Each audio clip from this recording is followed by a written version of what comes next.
நம் ஆண்டவர் இயேசு கிறிஸ்துவின் நாமத்தினால் மகிழ்ச்சியும் சமாதானமும் நம் அனைவரோடும் இருப்பதாக.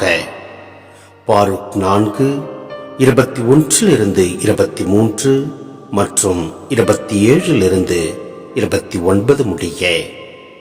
என் பிள்ளைகளே, வீறு கொள்வீர், கடவுளை நோக்கி கூக்குரலிடுவீர். பகைவரின் ஆற்றல் நின்றும் கைவன்மை நின்றும் அவர் உங்களை விடுவிப்பார். என்றும் உள்ளவர் உங்களை மீட்பார் என்னும் நம்பிக்கை எனக்கு உண்டு. தூயவரிடமிருந்து எனக்கு மகிழ்ச்சி கிடைத்தது.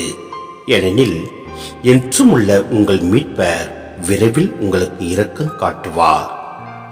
நான் உங்களை துயரத்தோடும் அழுகையோடும் அனுப்பி வைத்தேன்.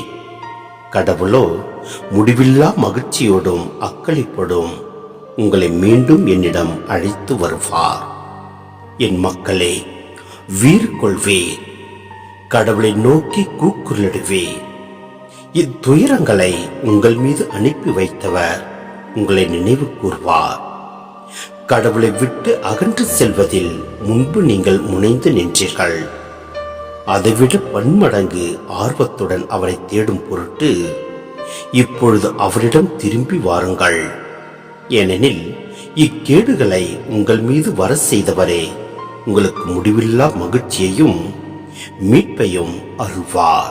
சிந்தனை: என்றும் உள்ளவர் என்னும் சொல் இறைவனின் மாறா தன்மையையும் அவரது திருவுளத்தின் மாறா தன்மையையும் இது குறிக்கிறது. எனவே மகிழ்ச்சி, மாட்சி, நீதி, அமைதி போன்ற கடவுளின் கொடைகளும் என்றும் உள்ளவையே. எனவே நாம் சோதனை காலத்தில் விழுந்து விடாமல் நம் ஆண்டவரையே நம்பியிருப்போம். அவர் நம்மை நினைவில் கொண்டுள்ளார். அவரே நம்மை வழிநடத்துபவர், ஆசீர்வதிப்பவர். எனவே நம் ஆண்டவரின் வார்த்தைகளின்படி நாம் நடந்து நாம் நிலை வாழ்வை பெற்றுக் கொள்வோம்.